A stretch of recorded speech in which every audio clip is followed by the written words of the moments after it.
হরে কৃষ্ণ। যদি আমরা মায়ার দাসত্ব করি তাহলে বদ্ধাবস্থায় থাকব, আর যদি কৃষ্ণের দাসত্ব করি তাহলে মুক্ত হয়ে যাব। একটি গাধা সবসময় তার মনিবের ভরসায় থাকে।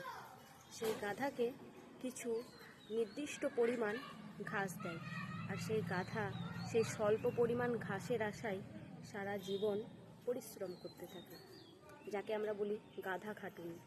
কিন্তু সেই গাধা জানে না যে তার জন্য সবুজ ভরা মাঠ পড়ে আছে, সে চাইলেই সেখানে গিয়ে ঘাস পেতে পারে। তেমনি আমরা জানি না যে আমাদের জন্য কি আছে। কৃষ্ণ ভাবনামৃত আছে, যেখানে গেলে আর কারোর দাসত্ব করতে হবে না, কারোর মায়াতে পড়তে হবে না। এই মায়া কি? মায়া কিছুই না, মায়ার কোনো অস্তিত্ব নেই, তবুও আমরা তার পেছনেই ছুটে বেড়াই। চলুন আজ থেকে আমরা সবাই কৃষ্ণের দাসত্ব হই। হরে কৃষ্ণ।